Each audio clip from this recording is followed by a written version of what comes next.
السلام عليكم ورحمة الله وبركاته.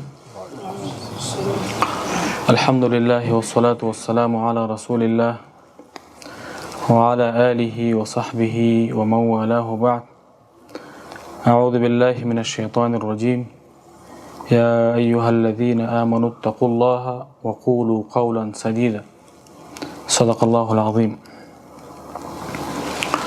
قدرمن ناجي صاحب، محترم علماء کرام و مشایخ او د تخصص ټولو قدرمنو علماء کرامو،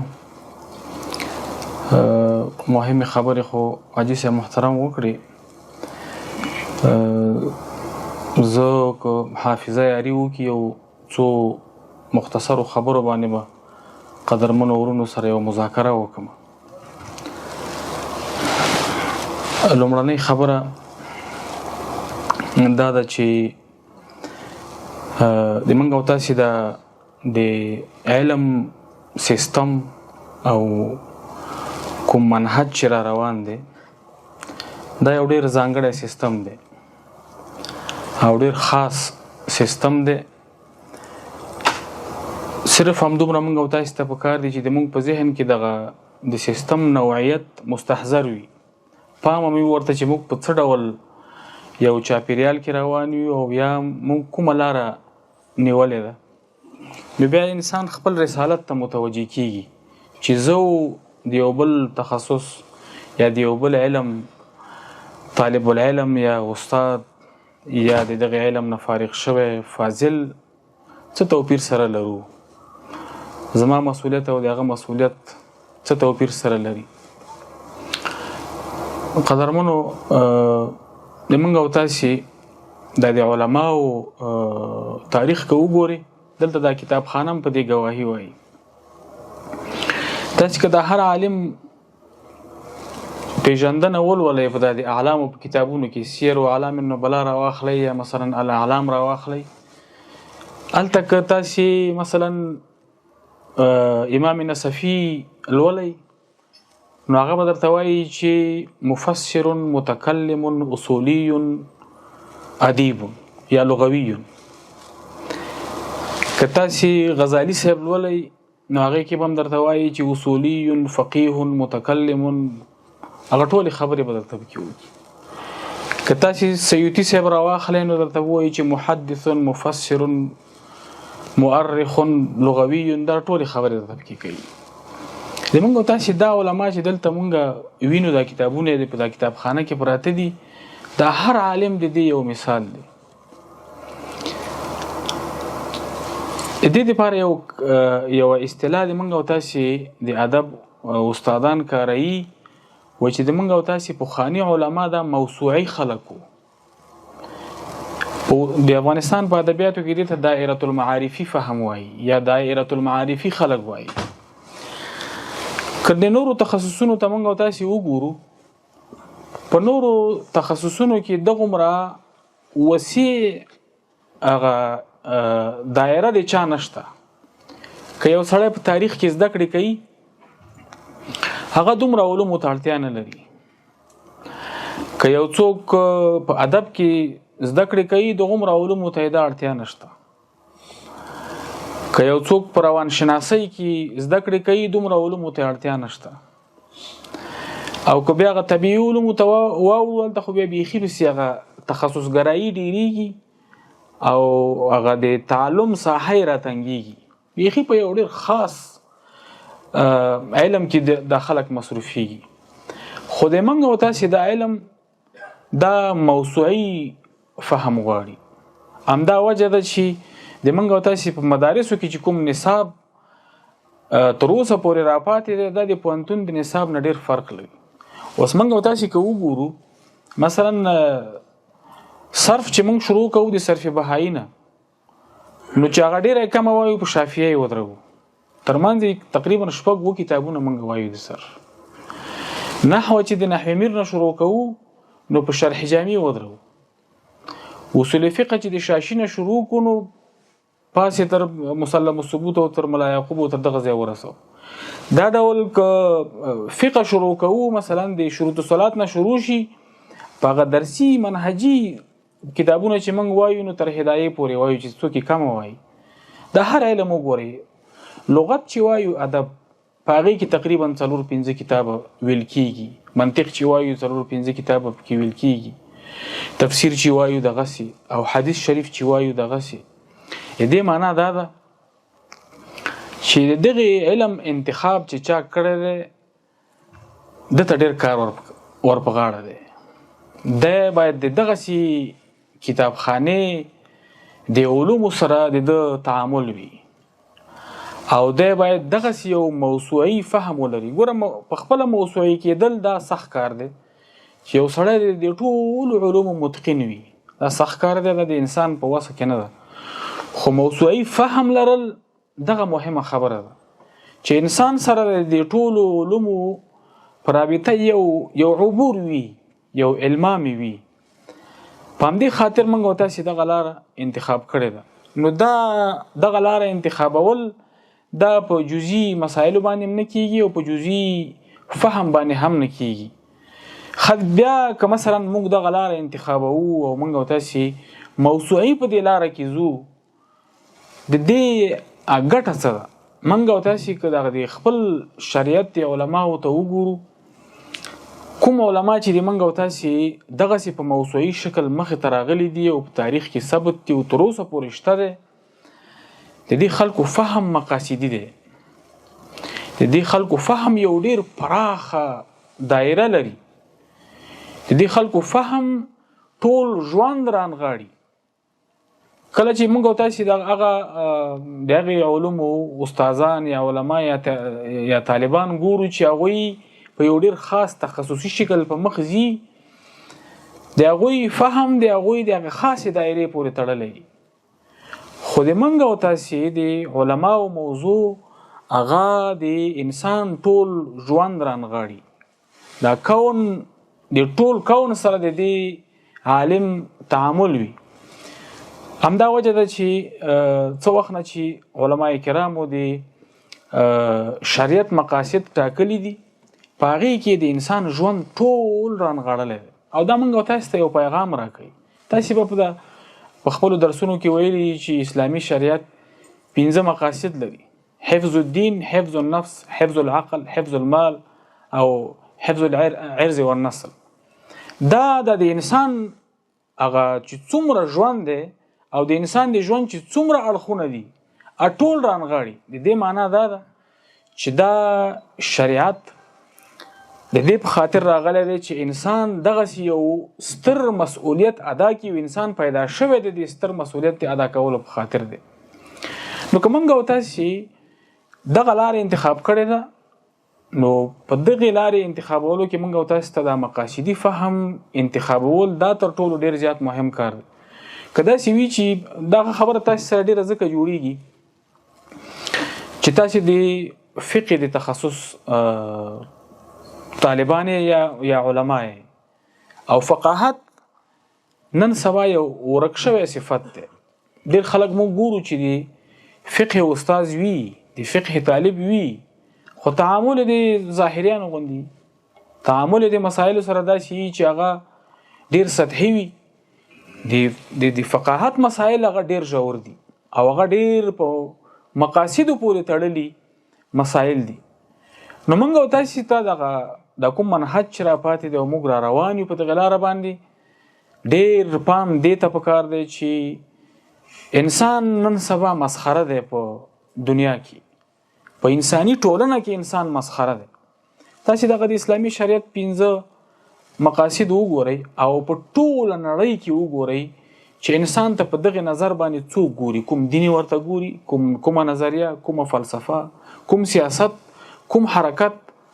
یعنی څوک دی چې انسان ته په دغه درنښ باندې قائل دی چې په کوم درنښ باندې چې د منګ او تاسو شریعت انسان ته قائل شوی دی. او تاسو وګورئ د اسلامي شریعت چې کوم مقاصد منګ او تاسو ته خودلی دي، د انسان د ژوند کوم کلی او جزئی اړخ دی چې هغه د مقاصدونو بهر دی. یعنی انتهایی او معجزه خبره ده. نو په کار هم دا ده چې منګ او تاسو کې د منګ او تاسو د دین اثر ښکار شي، په منګ او تاسو کې د منګ او تاسو د علم اثر ښکار شي په منګ او تاسو کې د منګ او تاسو د علماو اثر ښکار شي. په همدې خاطر منګ او تاسو د علماو دغه یو منهج را پرېښی. دا مخکې چې ما مثالونه وویل چې صرف د دې ځای نه تر دغه ځای شروع کېږي او نحو دې ځای نه تر دغه ځای، تاسې وګورئ چې موږ او تاسې په دې مدرسه کې څومره ډېر علوم وایو. صرف وایو، نحو وایو، بلاغت وایو، منطق وایو، اصول وایو، اصول معنا، اصول حدیث او اصول تفسیر او اصول فقه دا وایو، حدیث شریف وایو، ډېر زیات علوم وایو. د دغې علومو د ویلو مقصد څه شی راګرځي؟ دې معنا دا ده که مثلا په اوسنۍ تخصصګرایي ژبه موږ او تاسې وایو، معنا دا ده چې فقه او اصول فقه دا قانون او اصول قانون دی، تفسیر او حدیث دا د قانون او د اصول قانون دا مصادر دي، صرف او نحو دا ژبه ده، بلاغت دا ادب دی. ګویا چې موږ او تاسې هم قانون وایو، هم اصول قانون وایو، هم مصادر موږ او تاسې ته معلوم دي، او هم ژبه او ادب وایو. موږ او تاسې هم د ژورنالیزم د برخې خلک یو، هم د بیان د برخې خلک یو، او هم موږ او تاسې د خطاب د برخې خلک یو چې د دین په سالمه ژبه موږ او تاسې خلکو ته ورسو او د انسانانو سره تعامل په سالمه ژبه باندې وشي. همدا د موږ او تاسې هغه د رسالت اساسي محاور راټاکي. خدا هله کېدلی شي چې موږ او تاسې د خپلو علومو ته د هغې علومو په نظر وګورو چې دا د انسان مشکل حل کولی شي، او موږ او تاسې دغه علومو سره تعامل په دې خاطر باندې وکړو چې د اسلامي شریعت کوم مقاصد د انسان د ساتنې دپاره ټاکلي دي، د انسان د ژوند د اړخونو دپاره ټاکلي دي، دغه علم موږ او تاسې دغسې توظیف کړو. قدرمنو علما کرامو دا یو مسله د موږ او تاسې علما وایي چې د علم زده کړه چې څومره مهمه ده، تر دې ډیر دا مهم دي چې ته د خپل علم څه ډول توظیف کولی شي، د علم نه څه ډول په خپله ټولنه کې استفاده کولی شي، دغه علم ته څه ډول د خپلې ټولنې د رشد او د ارتقا دپاره کارولی شي. دغه ډیره زیاته مهمه ده. او نن سبا موږ او تاسې د داسې مظلومیت په حالت کې یو، او د موږ او تاسې د علم د داسې مظلومیت په حالت کې دی چې د اسلامي نړۍ رهبران په دې نه پوهېږي چې د علم انسانیت ته ګټه کوي که نه کوي. د 2 کاله مخکې د یو اسلامي هیواد رئیس جمهور سره دا سوال و چې د مدارسو نه خلک فارغېږي، دوی په ټولنه کې څه ګټه ده؟ کله چې د موږ او تاسې د ټولنې نخبګان دې حد ته ورسېږي چې هغه ته د دې علم فایده په خپله ټولنه کې نه معلومیږي، دا د موږ او تاسې کوم حالت دی؟ نو بیرته مسؤلیت موږ او تاسې ته راجع کېږي چې انسانیت په دې پوه شي چې د دې علم شتون په دې ټولنه کې څومره ضرور دی، او د دې ټولنې ګټه په د دې علم ګټه په دې ټولنه کې څومره ډیره ده او څومره مؤثره ده او څومره مهمه ده.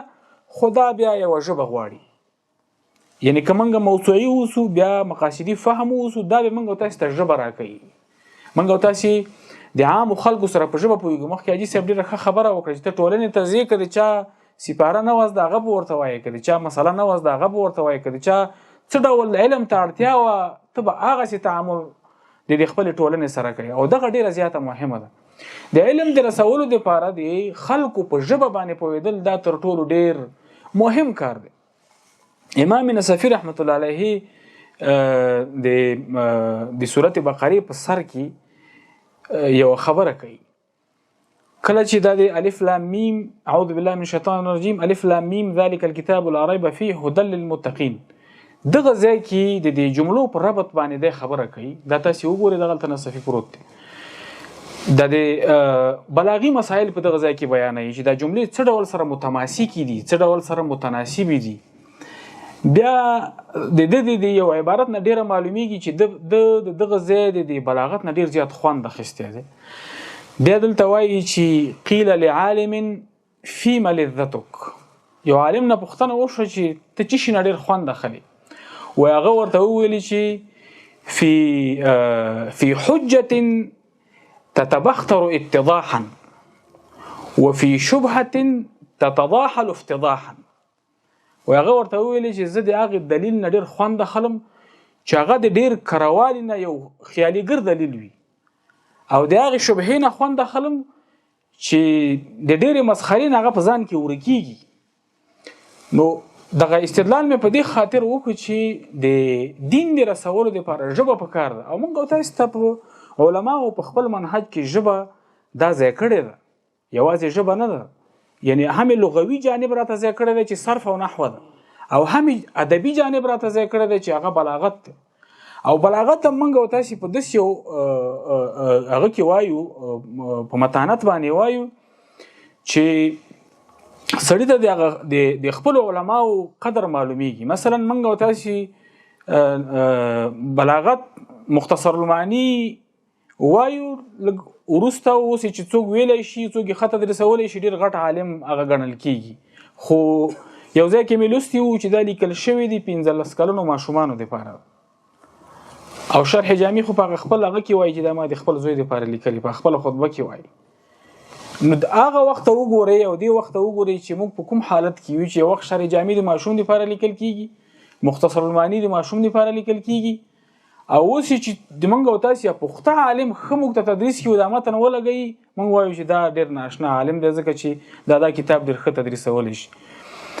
وروستۍ خبره په دې ځای کې هغه دا ده چې کله چې یو څوک د دین د رسولو په ژبه باندې پوهېږي کله چې یو څوک د خپل مخاطب په خبره باندې پوهېږي په ژبه باندې پوهېږي هغه د خپل دین هیبت ساتلی شي هغه د خپل علم هیبت ساتلی شي. مخکې حاجي صاحب دا د نظام په هیبت باندې خبره وکړه د علماو په هیبت باندې خبره وکړه.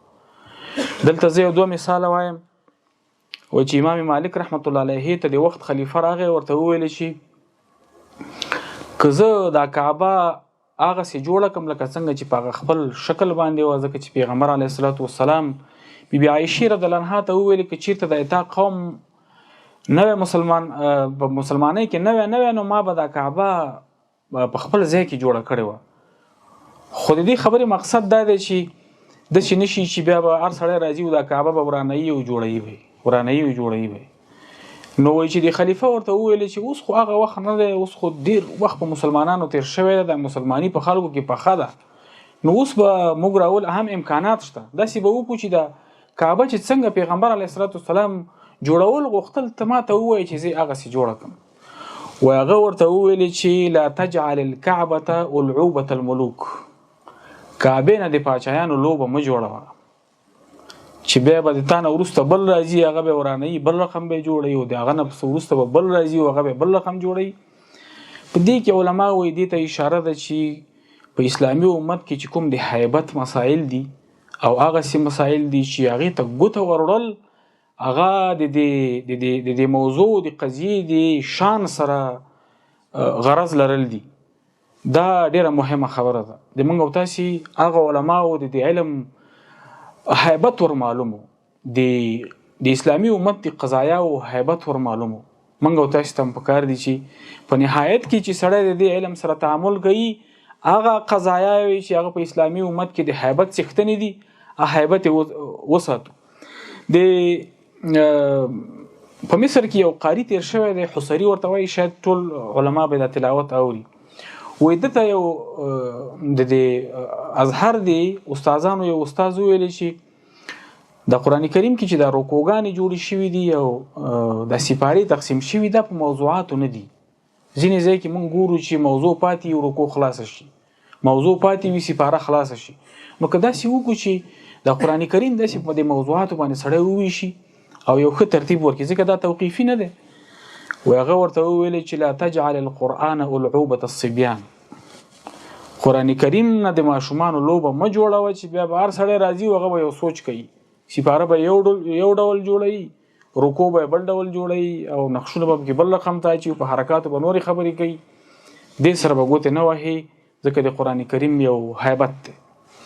قدرمنو علماء کرام او مشایخو د علم هیبت ساتل د علمی رموز او هیبت ساتل دا دغسې خلکو کار دی چې دا دلته په دې کتابخانه کې ناست دي.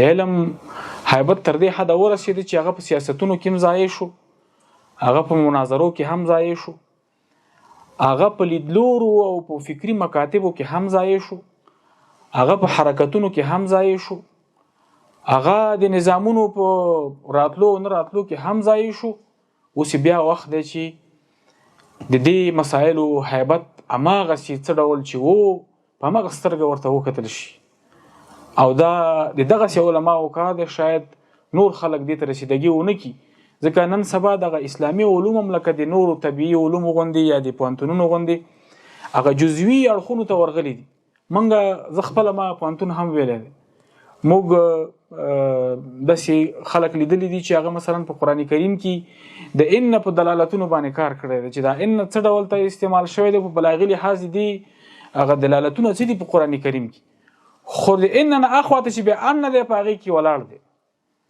چې لعل دی په هغې کې ولاړ دی نو بیا دا ده چې نوم خو ورباندې د عالم ایښودل شوی دی او خلک ورته ټول مسایل راوړي خو د ده ورسره بیا وسه نه رسیږي نو په همدې خاطر د ملګرو سره مذاکره هم دا وه چې دې مسایلو ته متوجه شي د تاسې انتخاب ډېر عظیم دی رسالت هم ډېر عظیم دی د ډېرو سترو او عظیمو مسایلو سره د تاسې مخه ده الله تعالی دې موږ او تاسې ټولو ته دا عظمت را په نصیب کړي چې د دغې مسایلو د خپل امت عظمت وساتو الله تعالی دې موږ او تاسې ټولو ته په دغې لاره کې د خدمت کولو او د زده کړې او د سر ته رسولو توفیق راکړي. والسلام علیکم ورحمة الله وبرکاته.